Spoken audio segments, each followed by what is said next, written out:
sont conçus et préparés pour nourrir et traiter votre peau. Avec leurs ingrédients naturels, les produits Hydraderm ont pour action de nourrir, réhydrater, embellir, adoucir, réparer, régénérer et éliminer les taches, vergetures, brûlures, des boutons, redonner l'éclat du teint de la peau. Notre gamme, la crème de soin du jour pour des peaux saines, non abîmées. La crème de traitement pour des peaux abîmées. La peau de traitement anti-taches et vergetures. Le sérum pur. Produit hydratant, nourrissant et traitant. Ces produits sont l'œuvre d'un citoyen congolais. Produit Hydraderm, fabriqué à base de bave d'escargot, aloe vera et autres. La crème Hydraderm garantit le bien-être de votre peau. La crème Hydraderm garantit le bien-être de votre peau.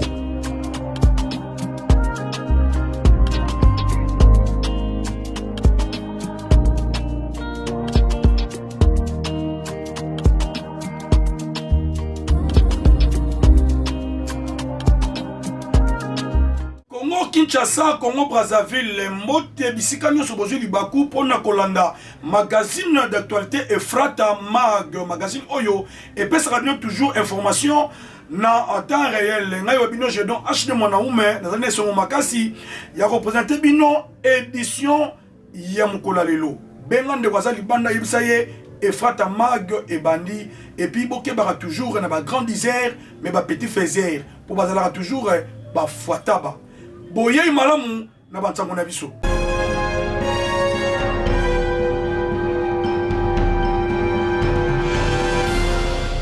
Ministre des Affaires sociales Eve Bazaïba a pexi ko sala ba kermesse na bekol to na ba centre social et botala ndenge yango elekaki na micro Efrata Mag.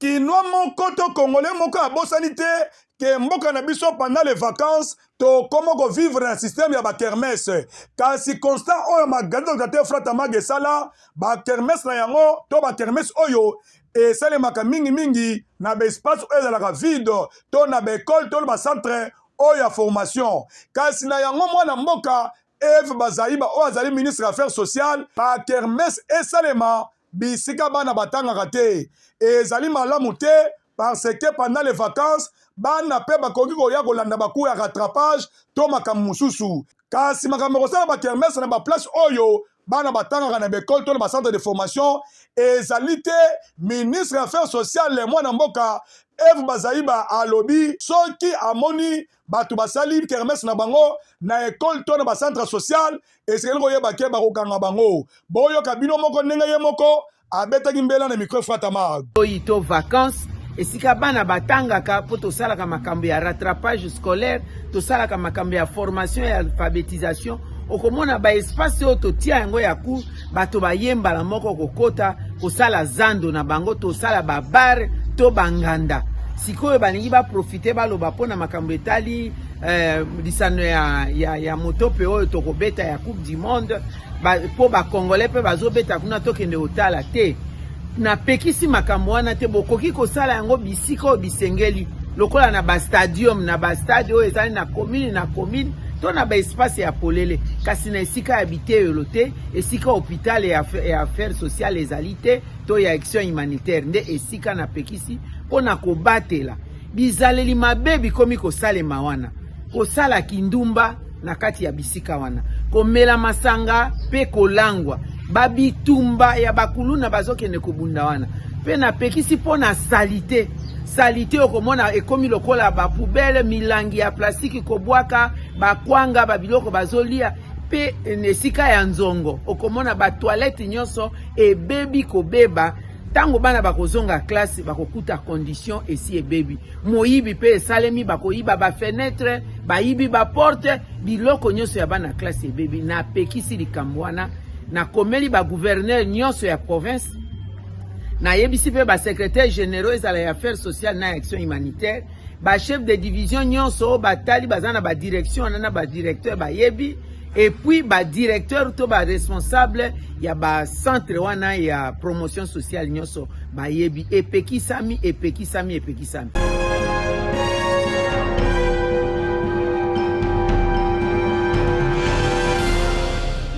wana Jean-Claude Bayende etafe eliko azali président ya parti politique Alliance des démocrates humanistes ADH na mukuse asalaki mubange na point de presse bisika oyo alobelaki changement ya constitution pe makambo ebele bolanda ebube pro azalaki wana pona compte ya Fratama.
de la presse, distingués invités en vos rangs et titres, chers compatriotes, je vous remercie d'avoir répondu à mon invitation pour ce point de presse consacré à l'examen de la situation politique, économique et sociale de notre pays, la République démocratique du Congo.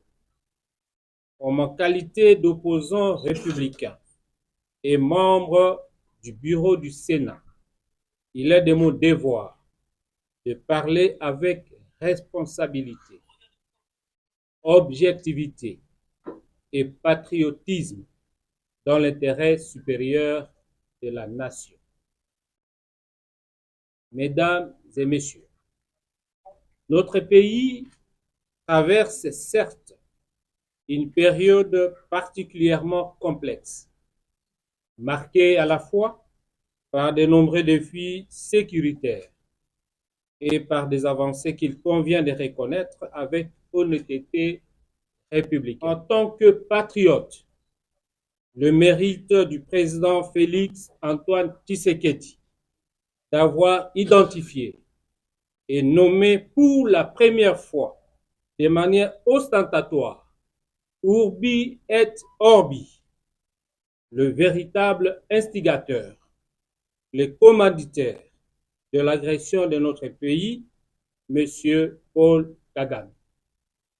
C'est ici l'occasion de rendre un vibrant hommage à tous les militaires, et Wazalendo tombés sur le champ d'honneur, ainsi qu'aux populations civiles victimes de cette guerre injuste imposée à notre pays, en leur mémoire, et à celles des victimes de la maladie à virus Ebola, qui sévit depuis quelques semaines. Je sollicite que nous puissions observer une minute de silence. La Constitution du 18 février 2006, actuellement en vigueur, celle-ci, a déjà subi une révision. Celle opérée en 2011 par la loi numéro 11/002 du 20 janvier 2011 portant révision de certains articles de la Constitution. Il n'y a donc pas de mystère si l'on envisageait de la modifier une fois encore. L'ADH, mon parti politique, estime que le débat sur une éventuelle révision de la Constitution doit être abordé avec sérénité, responsabilité et patriotisme, loin des passions et des procès d'intention.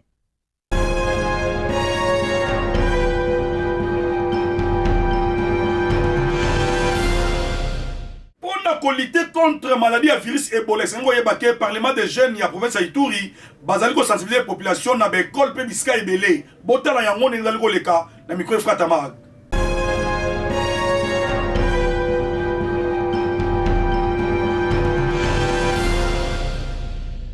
Parmi ma province où ezali touché na maladie à virus Ebola, et c'est ngeli ko yeba ke province ya Ituri ezali pe ko faire partie. Mais kasna yango botala ba jeune courageux otobengi ba parlementaire to parlement de jeunes ya Ituri ndenge balobi bango bakotika boyete sengeli ba sauver population na bango na yango bazali ko organiser ba sensibilisation na ba école na ba centre na ba place ebele pour na ko lutter contre maladie à virus Ebola. Botala bino moko ba jeune oyo bazali déterminé bazali ko sala yango na ba balabala na ba école pour na ko talisa ba jeune ba condition oyo esengeli pona ko lutter contre maladie à virus Ebola. Bino moko botala ndenge ngozali ko leka précisément awa to na province ya Ituri boyoka pe ndenge babetaki mbela na micro frata mag.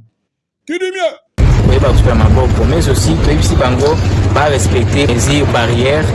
Il y a nakati ya église batika espace ya 1 mètre na chaque fidèle pendant les cultes pour ya permettre que l'opinion so aiba kozwa opportunité te ya kosimba mutu mususu pour ya kozala infecté na malade wana pe dernier message bango que bazala prudent na ba message oyo ezoleka na kati na ville ba désinformation non ba merci bazo boma batu que non malade Ebola les a politisé ainsi de suite aussi bango que non Ebola ezali réel et sengeli ba respecter ba mesures barrières ba respecter ba norme ya l'état pe ba norme ya ba médecin pour être malade wana ezala contaminé soit ezala on a efficacité te na kati na communauté et sengeli communauté nyonso am se piquer mais aussi population nyonso am se rendre disponible pour na koyeba ko pratiquer ba mesures barrières pour na convaincre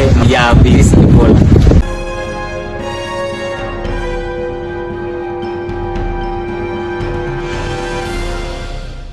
Et c'est ngel koyeba ke kala mingte na mboka na biso recensement et ko sale mapé identification botala ndenge fifi masuka ayambaki bakonzi oyo bautaki na Kinshasa pona ko beta masolo na bayematali recensement oyo ezali ko sale mana mikolo ezali ko ya na mboka na biso bolanda reportage oyo.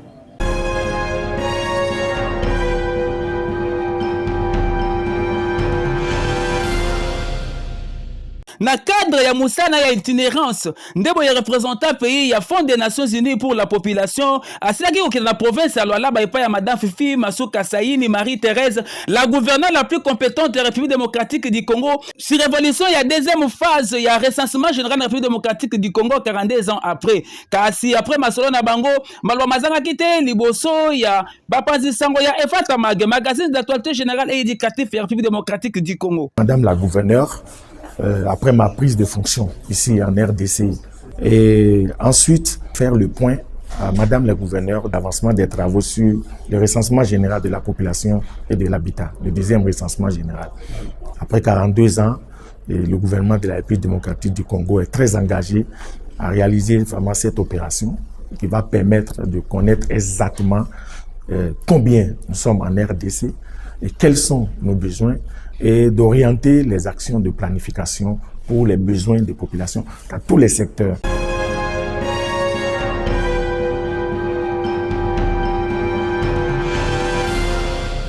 tozali na commune ya Ngaliema précisément na Malueka bisika oyo la police ekangi bana baboya toli bakuluna oyo bakotaki na ndako ya policier babuki bayibi mekasi lelo la police akangi bango boyoka ne bazali koleda micro Efrata Mag.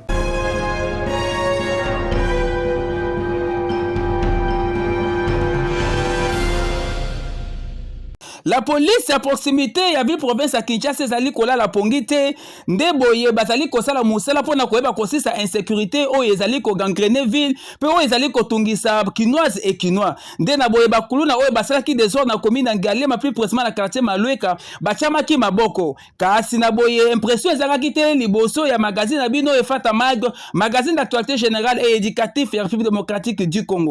Toza na commune ya Ngaliema na quartier Lukunga mais koto oyo bayebeli yango mingi na quartier Malueka babengaka Malueka meza na quartier Lukunga na localité Sulu. Problème tokutani nango mwana mboka ezali oyo ya bana oyo bapasola Bible lobi tovandaki awa lokola awa ezali point chaud d'intervention tomonaki population na biso ya ngambo ya Kisolokele koyamba biso ki botiki biso awa en tout cas pasi kaka nde totelemaki totikaki nyonso tu tokitaki na ngambo kuna mais oyo tokutaki ezalaki somo tokuti bana oyo en fragrance machette pau biloko donc quartier wana kuna basakaje quartier tombé bakoti na bandaku bayibi biloko bapiller voire même policier na biso avandaka na quartier wana policier pe ndaku ne na minute tozolo bandaku na ezali polele eloko moko te donc na policier biloko na nyonso tu ekei nde lokola musala ezali na ba élément oyo bakonzi batie na disposition na biso totiaki maboko na échantillon oyo ozomona awa donc tokuti bango penza na fragrance opération moko mais kombo na epiloli bozomona e mwana oyo ndenge balobaka avimba na kati libanda aza mukeme avimba na kati soki akutani na yo mawezata azokota na ndako azoyiba azosala nyonso baninga na ye mususu deja bazalaki tosi tozwaki bango batopesaki bango aki de droit yende acteur atikalaki nde lobi totiaki.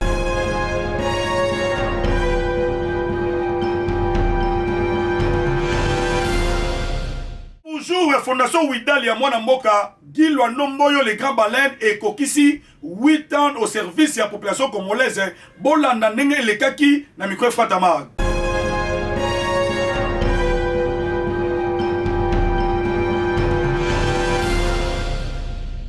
Jour pour jour esengeli koyeba ke Fondation Widal ya mwana mboka Guy Lwando Mboyo oyo tobengaka lisusu le grand baleine esengeli koyeba ke ekokisaki 8 ans na yango kasi esengeli koyeba ke Fondation Widal oyo ezali fondation oyo ezali ko soutenir vision ya tata mokonzi ya mboka Félix Antoine Tshisekedi Tshilombo kasi na yango esengeli koyeba ke Fondation Widal oyo ekokisaki 8 ans na occasion ya 8e anniversaire na yango esengeli koyeba ke mobange na activité oyo esalamaki pona ko célébrer 8e année na yango tala bino moko to botala ndenge ba membre oyo Widal ya fondation kitoko oyo ezali ko sunga bana mboka ndenge bayaki ebele pona ko célébrer 8e anniversaire et sengeli ko yeba ke awa bino moko botala ndenge présidente ya fondation Widal madame Deborah Lwando azalaki na pointe pe sengeli ko yeba ke na terrain supervision esalamaki et pas un coordonnateur Dey Miller Ntiama oyo azalaki wana botala bino moko marche de santé munene oyo ezalaki organisé na occasion ya 8e anniversaire ya fondation Widal et sengeli koyeba ke marche de santé oyo ebandaki na place échangeur oyo alimete kino na siège ya Ouidal. Botala bino moko ndenge population basepelaki to mpe babetaki mbela na micro Frata Mag. Et ça qui Ouidal a soutenu, il a donné donc pour sounger pesa mera mutunyo sauté. Là on t'a dit c'est le qu'on a poche na pour pesa yo. Donc c'est casa na bolingo. En tout cas maman Déborah, papa qui lui nous vous disons merci parce que le pan c'est juste une ouverture. Mais le fond du message est que vous en a pour aider le peuple congolais. On va fondation de la salle de manifestation. Ouidal est créé depuis 8 ans maintenant. C'est un plaisir de partager ce moment-là avec les Congolais. L'excellence Guido, Maman Déborah, Ike Marnene, Salakoé Séré Lipona. C'était un peu Maman Déborah, au Baza, Bandima, ils en ont Kwilu, partout. En tout cas, ils ont vraiment Congo Mobimba. Merci, merci, Matondo, Aksanti. Toi sakidila matondo pona bana Ouidal bo babiki bolamu ya Nzambe. Donc tango yo zo soma mbisi ya Ouidal, tango yo zo soma maki ona zolo bana ferma kimpokbo ba yebi ezakuna ko soma maki na yo zali pe engagement, tango ko soma mai eza pe engagement na voilà. Donc yeba que ba produit nyonso Ouidal a lancé à travers branche na commerciale eza pour que ba bénéfice bo kanzate que papa gi alinga soma ndako na mbongo na biso. Papa Guy Alinga soma mutuka te. Et ça que tout fructifier parce que bana auto une orphelinat par exemple, d'ici là il faut pas banda scolarisation. Ba autant na ba école ya malam, et ko senga ba moyen. Ba moyen ne ko uta na ba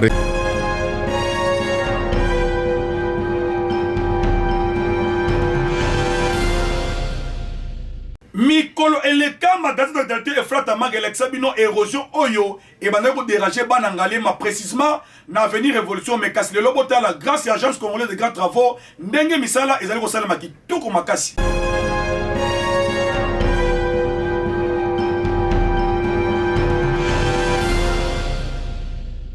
Misala ya lutte anti-érosive na commune Ngaliema, plus précisément na quartier Bumba sur l'avenir Révolution, ezali réel. Eza bongo constat ya magazine abino, et Frata Mag magazine d'actualité générale et éducatif et démocratique du Congo. Et si la ki ko kita sur terrain, pour na komona effectivité ya misala oyo. Ndeboye, basala ki sur terrain, basanga ki malobate na passage ya magazine abino, et Frata Mag magazine d'actualité générale et éducatif et démocratique du Congo. Du pays. À commencer par le président de la République, Fachi Beton. Remercier en même temps le ministre des Infrastructures et Travaux Publics, l'excellence Lunda Banza, et aussi, sans oublier le directeur général de l'ACGT, Nikonza Ouzao, des hommes exceptionnels qui ont entendu notre cri de détresse, nous les notables du quartier Bumba. Ils ont répondu favorablement et spontanément et aujourd'hui, les travaux ont commencé. Et comme les travaux ont commencé, sous la supervision de la CGT avec CREC 8, nous espérons que ça va se terminer comme il se doit, comme ça a été.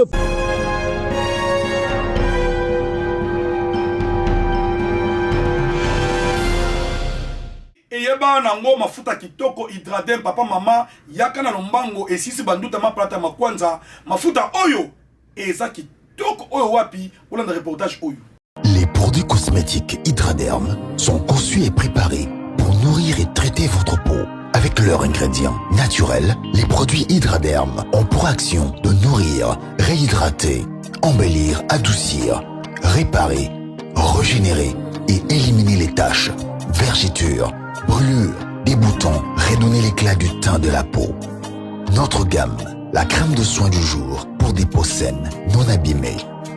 La crème de traitement pour des peaux abîmées. La peau de traitement anti-taches et vergetures. Le sérum pur. Produit hydratant, nourrissant et traitant. Ces produits sont l'œuvre d'un citoyen congolais. Produit Hydraderm, fabriqué à base de bave d'escargot, aloe vera et autres. La crème Hydraderm garantit le bien-être de votre peau. La crème Hydraderm garantit le bien-être de votre peau.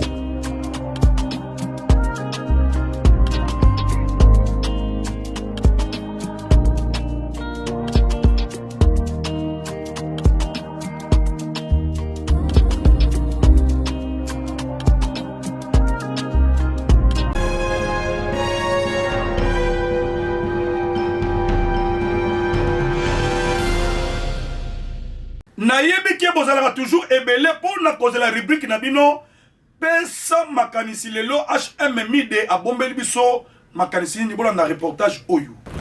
Bana Kin, bana Brazzaville, bana Angola, bana Zimbabwe, bana Mibi, bana Somalie, bana Angleterre, bana démocratie du Congo, topesa makanisi mpona démocratie du Congo. Makanisi na ngai eza boye. Mpona biso surtout bajene ebele na nde baotambola mosala eza te. Bajene bakomba bakuluna komela badiamba mpo kozanga mosala osala. Nga na mettre en nettoyage ya sec. Na desinfecta bandaku, nasokola bakiti ya diva batapi, donc mosala na nga naza nango yango wana. Mais moyen de financement pour koluka base ko vendre sikama pona encadrer ba jeune pona ba yokola pe musalo nga aza na ngonde yango eza mwa passe. Donc ma quantité na osenga na l'état ce qui moyen il faut ko sunga biso ba mettre pour tona maïla ko transfert mettre pa baninga pour lobi muna ta se trouver na kwa na ye. Na des effets bandaku na nika ba kita divan na sokola ba caro ba vite na musala ona yokoli ba na Brazzaville na ya yango na osala. Ana kata ka tande o moni ba full ba boa ka ba ngongi to déranger na des effets bandaku pona ba ngongi nde ba twazoka kimia. Aussi en cas de konza likolo biso faut ba prier biso ba lukela biso ba moyen ba na minute ce qui base izali ke na tie base place moko na machine ya moto pompe wana loso kola mituka ko sola ba moto kola sabana ndeko ndenge nika ba tapi ba kita divan so mutayebi musala azu machine wa ki abando bi malosi mambongo na ye za mwa passe pour mona mutasi mba su machete ndi yango no moni makanti na osenga na l'état ba konza mboka so ba yoka image na nga oyo ba meka ko soutenir ngai pour na sunga pe ba jeune oyo.